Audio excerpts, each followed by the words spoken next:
Mes amis, c'est un réel plaisir et une joie de partager avec vous la parole de Dieu. J'aimerais vous parler de ma conversion et de ma vie en tant que jeune chrétien. Je me suis fait baptiser en mars 1987. Cela fera donc bientôt 40 ans l'année prochaine. Alors, après autant d'années, puisque je vous raconte le début de ma vie chrétienne maintenant, qui remonte à plus de 40 ans en arrière, je peux dire aujourd'hui, le feu qui brûle n'a pas besoin de s'éteindre. Pourquoi ?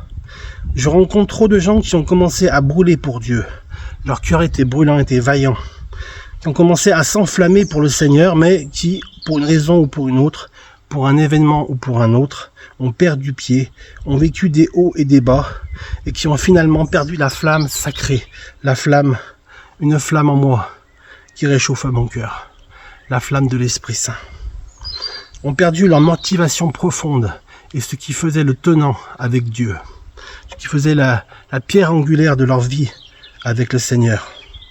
Et le but de ce message, c'est comment maintenir le feu sacré dans notre cœur à cœur avec le Seigneur. Comment garder cette motivation, comment garder le premier amour.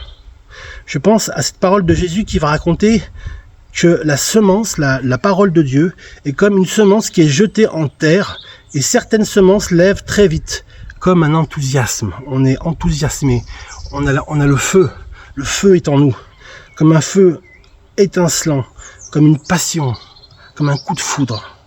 Mais voilà qu'arrive une épreuve, voilà qu'arrive une autre épreuve, un coup dur, une chose inattendue, une circonstance atténuante, compliquée, et que voilà que cette jeune plante qui va émerger du sol rapidement va sécher. Ça, c'est vraiment très triste. Pourquoi ? Parce qu'elle n'a pas de racines. La plante doit être enracinée dans la parole de Dieu, dans la prière, dans la lecture de la parole de Dieu, dans la méditation et aussi dans le jeûne et la prière. Voyez-vous, pour que le feu puisse rester dans votre cœur, il faut que quelque chose de profond, quelque chose qui a des racines, quelque chose qui est profondément ancré en vous. Et c'est de cela que j'aimerais vous parler. J'aimerais également dire, avant de vous dire ces quelques points, que Dieu ne cesse de nous encourager, tantôt par un moyen, tantôt par un autre moyen. Dieu est fidèle à sa parole et il accomplit toujours ce que sa parole dit, sa main l'accomplit. Il dit, tu n'as pas besoin d'avoir peur de perdre ta flamme, de perdre ta motivation, car je te dis, je serai avec toi tous les jours, jusqu'à la fin du monde. Quelle belle promesse du Seigneur. Il a dit, je ne te délaisserai pas, je ne t'abandonnerai jamais. Personne ne peut te ravir de la main du Père. Amen. Le Seigneur ne permettra pas que tu sois éprouvé au-delà de tes forces. Donc le Seigneur réellement nous dit dans cette précieuse parole de nombreuses promesses qui montrent que nous n'avons rien à craindre.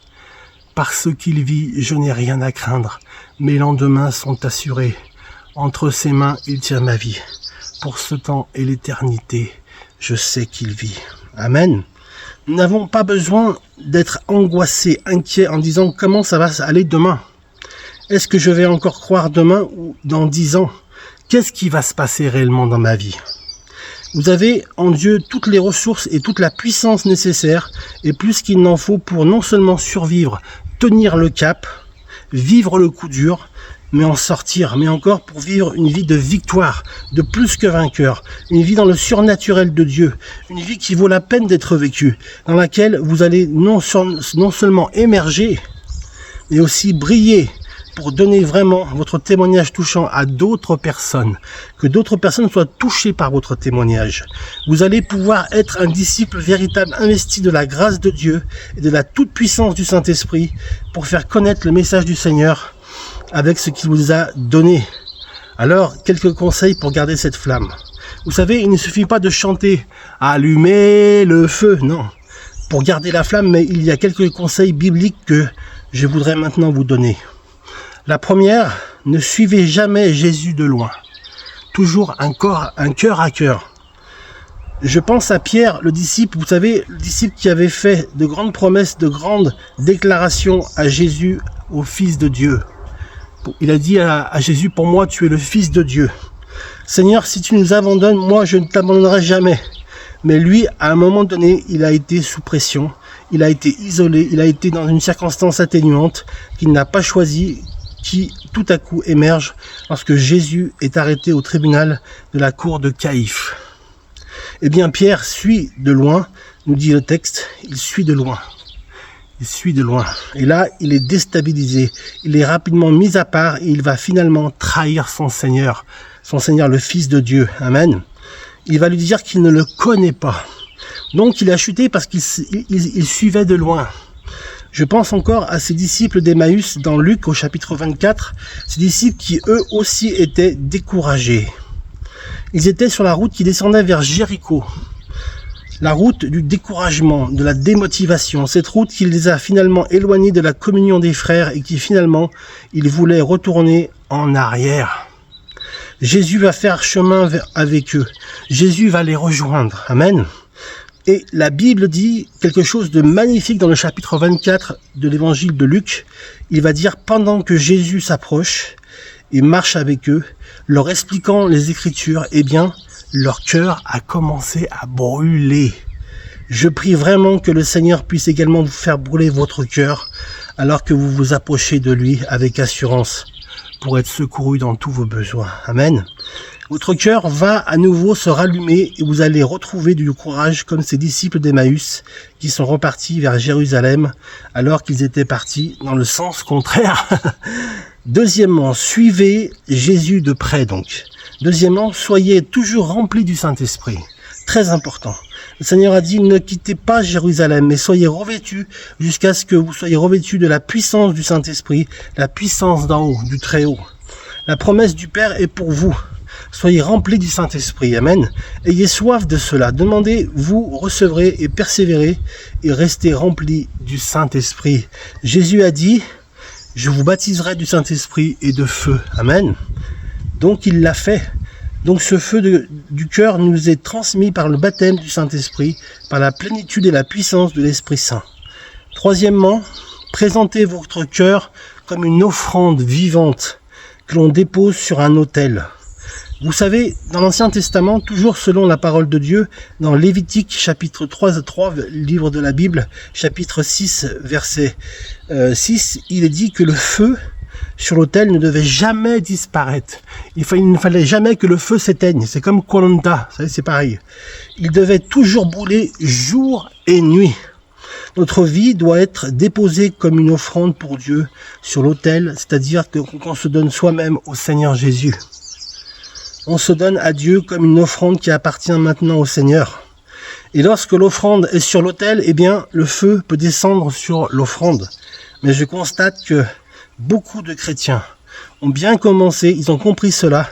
À un moment donné, ils se sont redescendus sur l'autel. Ils sont redescendus de l'autel. Ils sont redescendus, ils ont repris leur vie en main. Ils avaient pourtant donné et consacré leur vie à Christ. Mais ils sont redescendus et ils se demandent pourquoi le feu n'est pas présent aujourd'hui dans leur vie. Le feu est pour l'autel. Quand vous êtes sur l'autel, eh bien le feu va descendre sur l'offrande que vous présentez au Seigneur Jésus. Quatrièmement, soyez en contact avec des gens qui sont enflammés pour l'évangile. Pas pour un mouvement, pas pour un pasteur, pas pour une œuvre, mais pour Jésus, pour l'évangile. L'évangile, c'est une puissance de vie, source de joie. Amen. Voyez-vous, si vous n'êtes qu'en contact avec des personnes qui vivent dans un frigo, vous ne pouvez pas être chaud. Vous ne pouvez pas avoir le feu en vous, le feu du Saint-Esprit. Si vous êtes continuellement en contact avec des personnes qui ne veulent rien savoir de l'évangile, ce sera difficile de maintenir le cap et de maintenir le feu allumé. Par contre, soyez en contact avec des gens qui vont vous motiver, qui vont vous élever, qui vont vous tirer vers le haut. Il faut que régulièrement nous soyons en contact avec des personnes qui nous motivent, qui partagent le feu du Saint-Esprit. Car le feu se communique, le feu est communicant. Nous sommes des pyromanes quelque part, des cœurs, pour que le feu se communique de cette manière. Et mon dernier point est celui-ci, partagez l'évangile. Partagez l'évangile, témoignez de ce que Dieu a fait pour vous. Amen. Lorsqu'on regarde ces choses, pour nous, le feu va inévitablement s'éteindre. Mais si on le transmet, si on reste dans notre petit feu, C'est l'ego, c'est de vivre pour soi, de vivre une vie repliée sur soi-même. C'est là que le feu va s'éteindre. Dans la mesure où vous partagez, les choses se multiplieront. Les choses se multiplient lorsque vous partagez ce que vous vivez en Dieu, votre foi, votre vie intérieure avec le Seigneur. C'est pourquoi partagez toujours, témoignez toujours de l'amour de Dieu, de ce que Dieu a fait pour vous dans votre vie. Jérémie disait, suite à des coups durs, suite au fait qu'on ne recevait pas son message, il dit maintenant, je vais arrêter de parler, je me tairai, je vais laisser l'Esprit Saint agir et parler. Amen. Alors, il dit dans le chapitre 20 de ce livre de Jérémie, il va dire, mais il y a comme en moi un feu que je ne peux contenir et je dois continuer à parler parce que le feu est là au fond de mon cœur. Eh bien, mon souhait pour vous, mes amis, c'est que vous puissiez jamais devenir un tiède. Car Dieu a dit, je vomirai les tièdes. Mais soyez bouillants pour le Seigneur. Et que vous puissiez vraiment aimer et garder votre cœur et vos pensées en Jésus-Christ. Comme un foyer qui est chaud dans la foi en Jésus, dans votre marche avec le Seigneur, dans votre confiance, dans votre vie de louange, d'adoration, de prière, de jeûne et prière avec le Seigneur. Vous soyez vraiment toujours enflammés pour Christ. Gardez un cœur brûlant avec ces quelques conseils que je viens de vous partager. Que Dieu vous bénisse. Gloire à Dieu. Amen.